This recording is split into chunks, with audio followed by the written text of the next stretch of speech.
देख लीजिए, बिल्कुल वैसा चल रहा है जैसा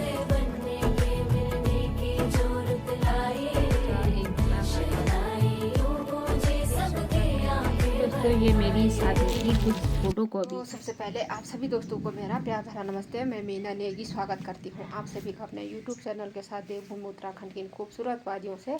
तो कैसे हो आप लोग, उम्मीद करती हूँ कि अच्छे ही होंगे। तो दोस्तों आज के वीडियो की शुरुआत घर से ही हो रही है और इसी के साथ आपको आज के मौसम का हाल दिखा देते हैं। तो आज का मौसम कुछ इस तरह से है, देख लीजिए, पूरे बादल छाए हुए हैं और हल्की हल्की बारिश हो रही है, बूंदाबांदी। कल रात काफ़ी बारिश हुई थी और आज ना क्या बोलूँ जी,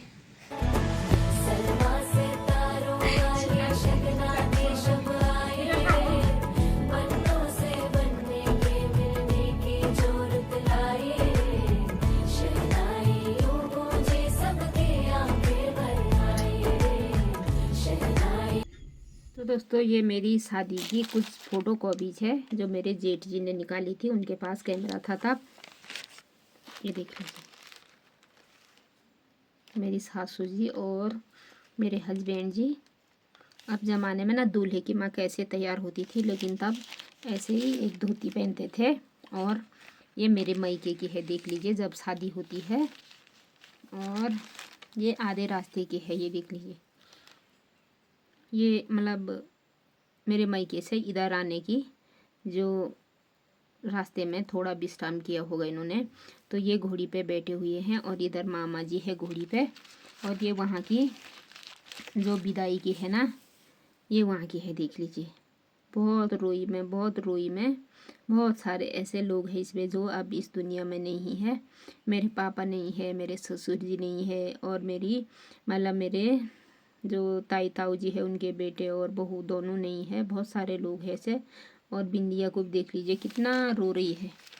और ये मेरे ही मायके की है। जब बारात हमारे घर में पहुंची थी तब मेरे पापा को देख लीजिए, पंडित जी और मेरे पापा जी है दूल्हे के पास में।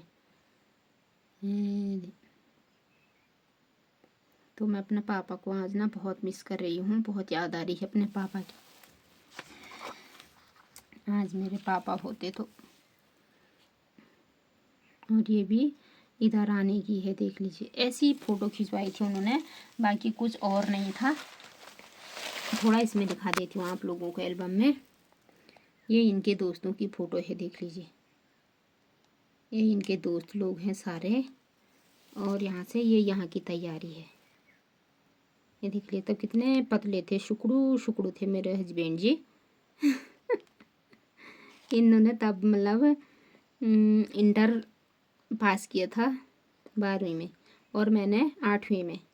जब मेरी शादी हुई थी ना तब मैंने मतलब तब मैं 8वीं में थी और ये 12वीं में। और ये यहाँ की है, जब मतलब दुल्हन ससुराल आती है तब सस वेट लगता है सासू को। देख लीजिए, मेरी सासू भी पहले कितनी कमज़ोर रहती थी, अब मतलब हेल्थ अब ठीक है। मेरी सासू जी की पहले तबीयत ख़राब रहती थी लेकिन अब नहीं है। तो ये इनके दोस्त लोग हैं सारे, देख लीजिए। और एक फ़ोटो दिखानी आप लोगों को बाकी है। तो ये देख लीजिए, ये रहे मेरे पापा, यहाँ पे मेरे पापा और ये पंडित जी और मेरी मम्मी अपने दामाद जी का हाथ पकड़े हुए। और ये यहाँ पे हमारे यहाँ पे बोलते हैं जुट खवा। यहाँ पे लड्डू हड्डू खा रहे हैं और यहाँ पे सिंदूर की रस्म हो रही है, देख लीजिए। बस ऐसे ही फ़ोटो है मेरी शादी की, मतलब वीडियो कुछ नहीं है। तो यादगार पल जैसे भी है, छोटे मोटे है ही। और बिंदी को देख लीजिए, यहाँ पे बिल्कुल छोटी सी चुन्नी मुन्नी थी, मेरी सबसे छोटी वाली बहन। ये तो मैंने आप लोगों को दिखा दिया है। और लास्ट फ़ोटो ये देख लीजिए, ये है मेरी शादी की जो क्लियर फ़ोटो है एक, ये देख लीजिए। ये मेरे मतलब ऊपर के मतलब ताऊ जी के लड़के हैं। और ये हमारा वहाँ पे एक छोटा सा शिव मंदिर है, तो मंदिर में दर्शन करने के लिए गए थे मेरे ससुर जी और मेरे हस्बैंड जी और मैं। तो ये है हमारी शादी की फ़ोटोज़। इससे ज़्यादा मैं आप लोगों को कुछ दिखा नहीं सकती हूँ। तो दोस्तों मतलब मैंने अपनी जो सारी चीज़ें थी, अपनी लव स्टोरी थी, जो मैंने इन किताबों में कैद करके रखी थी, मैंने सारी आप लोगों को बता दी है। तो आप लोगों को एक छोटा सा मतलब शायर सुना देती हूँ मैं अपने ज़माने का। आज के लोगों की समझ में नहीं आएगा, लेकिन जो मेरे लेवल के लोग हैं उनकी समझ में आ जाएगा।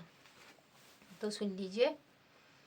सोचा था आपसे बात कर लूँ, सोचा था आपसे बात कर लूँ, फिर सोचा एक मुलाकात कर लूँ, फिर सोचा क्यों ना इंतज़ार कर लूँ, फिर सोचा क्यों ना एक काम करूँ, प्यारा सा एक एसएमएस आपके नाम कर दूँ। लेकिन तब एसएमएस कहाँ से करना था, एसएमएस भी इन्हीं में था, इन्हीं के अंदर था एसएमएस, इन्हीं में दबा के रखा था। तो ये मतलब जो ये चीज़ें हैं ना, मैंने जो ये रखी है, ये संभाल के रखी है, ये दर्द को कम करने का एहसास है। जो प्यार में जो बेताबी होती है, जो बेचैनी होती है, मतलब उनको इन चीज़ों को थोड़ा मतलब पढ़ के मन को शांति मिल जाती थी। तो वो क्या कहते हैं उसको, मुझे याद तो नहीं आ रहा मुझे, लेकिन गाना याद है मुझे कि केरल में गर्मी है, नैनीताल से सर्दी भेजो, जो राहत पहुँचाए ऐसे कुछ बेदर्दी भेजो। बस ये उसी समय का प्यार है, देख लीजिए, देख लीजिए। तो आज मेरा मन ना ये चुनरी उतारने का भी नहीं कर रहा है। मैं सोच रही हूँ मैं बिल्कुल ऐसे ही मतलब दिन भर ऐसे ही रहूँ, पर नहीं रह सकती हूँ, बहुत सारा काम भी करना है। और एक चीज़ दिखानी है आप लोगों को, जो सबसे अहम चीज़ है वो दिखानी भूल गई हूँ। तो ये है मेरी सुहाग की चूड़ियाँ। ये 3 चूड़ियाँ मैंने अभी तक संभाल के रखी है, जो मतलब मुझे उस दिन पहनाई गई थी मेरी शादी के दिन। पहले ज़माने में ऐसे ही चूड़ियाँ होती थी, देख लीजिए। तो पूरे 1 दर्जन इसमें थे, 1 दर्जन इसमें थे, लेकिन सारे टूट गए। तो मेरी मतलब मुझे समझ भी में कहाँ से आ गया था पता नहीं यार, मेरा दिमाग मतलब अब मुझे लग रहा है मेरा दिमाग छोटे से ही काफ़ी ठीक चलता है। अपने दिमाग की तारीफ ना मैं खुद कर रही हूँ, क्योंकि जब सारी चूड़ियाँ टूट गई तो मैंने सोचा क्यों ना मैं इनको उतार दूँ और इनको संभाल के रख दूँ अपने पास। तो मैंने इन तीनों को निकाल दिया और संभाल के रख दिया। अब ये बहुत छोटी हो गई है तब, क्योंकि मैं 16 साल पूरे हो के 17वां स्टार्ट हो रखा था, तो तब मेरी शादी हुई थी। तो ये चूड़ियाँ बिल्कुल भी मेरे हाथ में अब जा नहीं पाएगी। मतलब 1-2 साल मैंने डाली थी, ये पहनी थी अपनी एनिवर्सरी पे, लेकिन अब ये जा नहीं पा रही है, देख लीजिए, क्योंकि मेरे हाथ इतने सख्त हो गए हैं। लेकिन मैं फिर भी इनको संभाल के रखूँगी। इन सारी चीज़ों को मुझे संभाल के रखना है। तो मैंने अपने हस्बैंड जी से मतलब कहा भी है कि अगर कभी मुझे कुछ हो गया, भगवान करे कब क्या हो जाए, अगर मुझे कभी कुछ हो जाए तो ये सारी चीज़ें ना मुझे मेरे साथ दे देना। ये मेरे प्यार की निशानी है, मैं इनको कभी छोड़ना नहीं चाहती हूँ, हमेशा इनको अपने साथ रखना चाहती हूँ।